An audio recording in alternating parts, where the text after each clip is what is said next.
안녕하세요. 정연입니다. 오늘은 페이지 31페이지 물질과 정신에 대해서 알아보도록 하겠습니다. 자, 최근에는 138억 년 전에 우주가 폭발하였다는 주장이 설득력을 얻어가고 있습니다.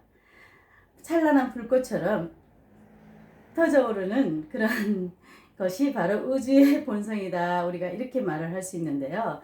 그런 정신을 추구하는 개수는 바로 우주의 근본 본성입니다. 자, 개수는 무엇을 하려고 하는 걸까요? 우주에 을목을 만들어서 을목이 꽃 피우고 그 생기를 부여하는 목적을 주로 하고 있습니다. 그래서 우리가 정신을 추구하는 글자를 개수라고 표현하고 물질을 추구하는 글자를 정화라고 표현합니다. 개수는 청력 에너지로 밖으로 분출하는, 만족감을 모르고 끊임없이 발전하려는, 성장하려는 에너지라고 표현할 수 있고요. 자, 물질을 상징하는 정화는 내 것으로 모든 것을 끌어당기려는, 내 것으로 만들겠다, 물질, 권력, 명예, 어떤 시기와 질투 같은 그런 감정을 만드는 정화, 신장의 에너지라고 표현합니다. 자, 우주의 모든 것에는 죽음이 있습니다. 별도 예외는 아니죠. 별이 태양보다 10배 정도 무거워지면 대폭발로 인해서 생을 마감하게 되는데요. 자, 그 폭발하려는 에너지가 개수라는 거죠. 그래서 끊임없이 뭔가를 추구하고 성장하려고 하고 생기를 부여하고 이런 에너지라고 표현을 합니다. 그래서 개수를 갖고 있는 분들이 성격이 보기보다 굉장히 급하죠. 개수가 포함되어 있는 자수, 축토, 진토 이런 거를 많이 갖고 계시면 욱하는 성질이 한 번씩 발현된다고 볼 수 있습니다. 그래서 이 별들이 폭발하는 것을 우리가 10억 광년만큼 태양보다 밝게 빛나는 별을 초신성이라고 말하는데요. 자, 이 초신성들은 평생 동안 핵융합을 통해서 규소, 산소, 수소, 철과 같은 물질들을 차곡차곡 별의 내부에 쌓아 놓았다가 그것이 폭발하면서 우주먼지하고 결합이 돼가지고 그런 것들이 지금 현재 우리의 물질들, 사람도 그런 우주먼지로 만들어졌다고 합니다. 그래서 인간은 별을 그리워하고 별을 보면서 소원을 빌고 마치 어머니와 같다, 고향과 같다 그렇게 별을 동경하게 된 것입니다.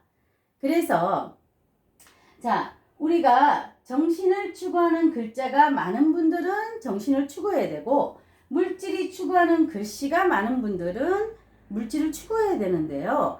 단일하게 한 가지로 가는 분들도 계시고 이것이 섞여 있는 분들도 계십니다.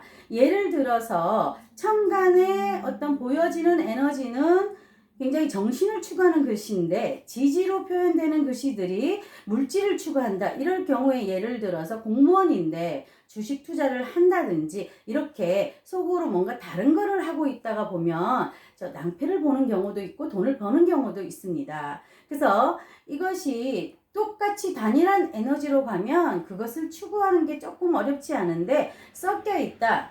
그리고 전반전에는 정신으로 되어 있는데 후반전에는 물질로 되어 있다. 이렇게 되면 이제 정신에서 물질로 확 바뀐다든지 이렇게 되는 거고 아니면 위아래가 섞여 있다. 이럴 경우에는 굉장히 혼돈스러운 경우가 많아서 투잡 쓰리잡을 하는 경우도 있다. 공무원이면서 다른 거를 또 한다든지 회사원이면서 다른 거를 한다든지 이렇게 발현되고 어떤 분들은 건설이라든지 회사를 운영하면서 끊임없이 명리 공부를 평생 동안 하신다든지 이런 식으로 발현되기도 합니다. 그것은 바로 적절하게 우리가 타협과 조정을 통해서 가고 있다는 거죠. 그래서 신의 의지는 뭔가 본성은 이렇게 폭발하려는 에너지를 갖고 있고 그러나 신의 의지는 한 가지만을 추구하지는 않아요. 항상 상반된 이 두 에너지가 서로 충돌하면서 대칭하면서 조정과 타협을 갖고 있다는 것이죠.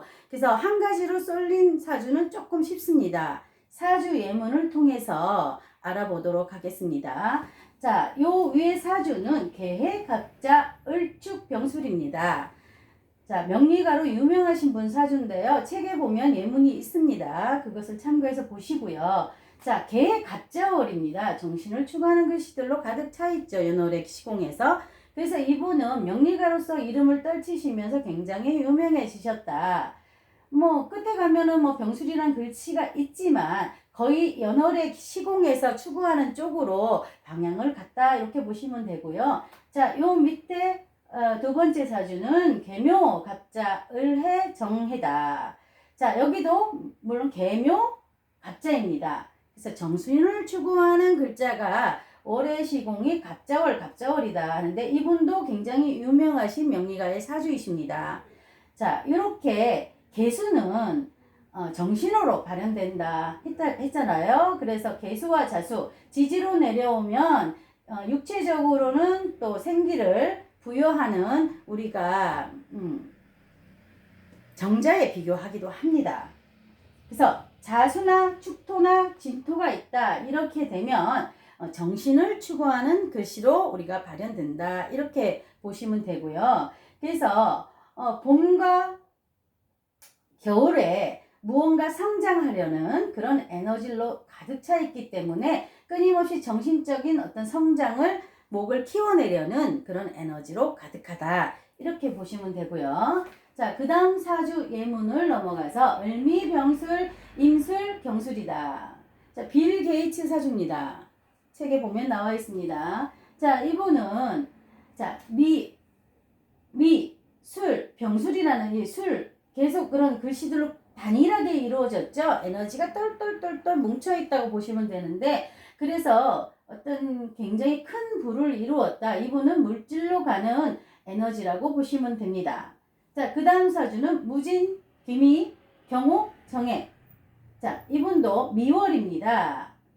자, 미월과 오화가 있죠. 또 정화가 있습니다. 그래서 뭔가를 끌어당기려는 에너지, 물질을 끌어당기겠다는 에너지 속성이 굉장히 강한 분이십니다. 이분은 홍콩의 이가성 사주이십니다. 그래서 불을 축적한 분들은 대부분 보면은 어떤 에너지들이 그 한 가지 에너지로 똘똘똘똘 뭉쳐 있으면서 그 에너지의 폭발력이 대단한 거죠. 그러면 정화는 심장을 의미하고 개수는 뇌를 의미합니다. 그래서 우리가 심장마비가 왔을 때 쓰러져서 여기 그 심폐소생술을 하면 뇌로 피를 보내서 살아나게 됩니다. 결국 심장이 죽으면 뇌도 죽는 거고 뇌출이 와가지고 막히면 심장도 죽게 된다는 거죠. 그래서 상반된 에너지들이 계속 대칭하면서 움직이는 것이 인체의 구조다라고 생각하시면 됩니다.